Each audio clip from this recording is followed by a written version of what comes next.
मैं doctor Anil Jain, consultant surgeon, Meenakshi Jain hospital Jind. आज हम थोड़ा सा बताएंगे ब्रीफ में कि बहुत सारे मरीज़ हॉस्पिटलों में पथरी के रोग से आते हैं। ये पथरी गुर्दे की, पित्त की थैली की, पेशाब की थैली की या पेशाब की नलकी की। तो एक दो तरह की बेसिक पथरियाँ हुई, एक तो पित्त की थैली से रिलेटेड और दूसरी पेशाब वाले रास्ते से रिलेटेड, गुर्दे की नाली और पेशाब की थैली से, यानी कि renal stone, ureteric stone and urinary bladder stone and other is gall bladder stone.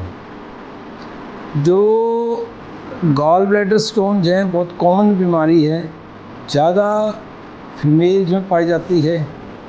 Females भी हम एब्सेस का एक फार्मूला याद करते थे जब हम बच्चे थे एंड ये सब पढ़ते थे।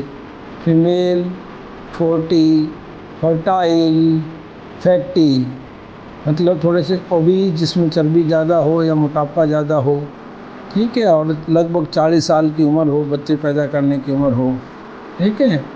और ये स्टोन जो है गॉल ब्लैडर के, ज़्यादातर कोलेस्ट्रॉल स्टोन होते हैं।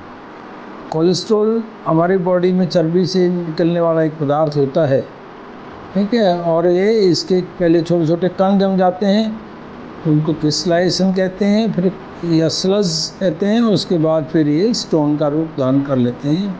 कई बार सिंगल स्टोन होते हैं, मल्टीपल स्टोन होते हैं गॉल ब्लैडर में। तो गॉल ब्लैडर मतलब पित्त की थैली और उसकी पथरी।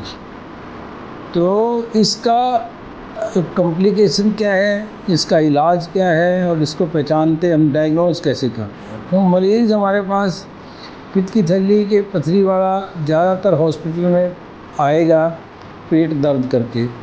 राइट अपर एब्डोमेन में दाईं साइड लीवर के साथ पित्त की थैली चिपकी होती है, उसमें सोजिश और इन्फेक्शन होता है स्टोन की वजह से। तो पेशेंट यहाँ दर्द करके आएगा।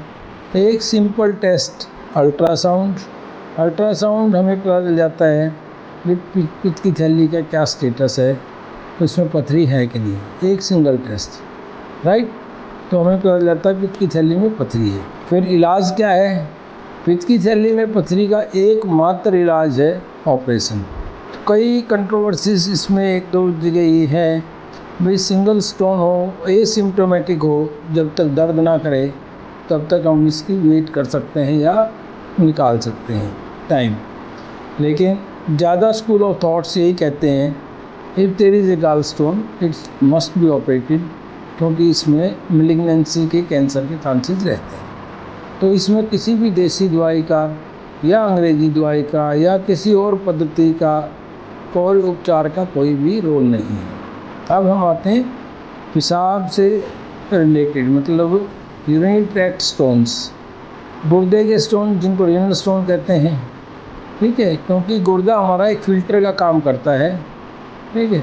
ये उसमें यूरिन, ब्लड से यूरिन फिल्टर होता है और वो पेशाब की थैली में आता है, थैली से ये बाहर आता है। तो छोटे छोटे क्रिस्टल्स, यदि हम पानी कम पीते हैं या हमारी बॉडी में कैल्शियम ज़्यादा होता है, यूरिक एसिड ज़्यादा होता है, तो छोटे छोटे क्रिस्टल जम जाते हैं गुर्दों में। उसके बाद वो क्रिस्टल बढ़ते बढ़ते एक स्टोन का, पथरी का रूप धारण कर लेते हैं। ये छोटी पथरियाँ हैं, पहले गुर्दे में होंगी, गुर्दे से गुर्दे की नाली जिसको यूरेटर कहते हैं उसमें आ जाती हैं, उससे फिर पेशाब की थैली में आ जाती हैं, फिर उससे बाहर आ जाती हैं। तो गुर्दे की पथरी यदि छोटी पथरी है, लेस देन 5-6 mm से नीचे है, तो यूजुअली वो नेचुरल जो रास्ता है, नेचुरल ट्रैक है, उसके थ्रू पास आउट हो जाती है। तो हम पेशेंट को कहते हैं वो दर्द के लिए आप दवाई लो और पानी ज़्यादा पियो, आपका प्रॉपर इलाज हो जाएगा। लेकिन यदि बड़ी पथरी हो या पथरी ऐसी हो जो गुर्दे की नाड़ी में आके वहाँ रुकावट डाल रही हो, गुर्दे में ज़्यादा सोजिश कर रही हो या गुर्दे के फंक्शन को कमज़ोर कर रही हो, तो उसमें फिर हमें उसको इन्वेस्टिगेट करके और सर्जरी करनी पड़ती है, ठीक है। ज़्यादातर ये कैल्शियम ऑक्जेलेट के स्टोन होते हैं। 90% stones are of calcium oxalate, मतलब बॉडी में कैल्शियम की मात्रा अधिक होती है और ऑक्जेलेट की मात्रा, ऑक्जेलेट ज़्यादातर हम पालक वगैरह में या हरी पत्तेदार सब्जियों में पाया जाता है। इसलिए एडवाइस करते हैं गुर्दे की पथरी वाले मरीज को भी आपने ऑक्जेलेट वाली चीज़ें कम खानी है, जैसे पत्ता गोभी है, ठीक है, पालक है, हरी पत्तेदार सब्जियां हैं, ठीक है। तो ये एडवाइस किया जाता है कम खानी है, और पानी ज़्यादा, ताकि पानी प्लस कर दे छोटी छोटी पथरियाँ उनको बाहर निकालने के लिए मददगार साबित होता है।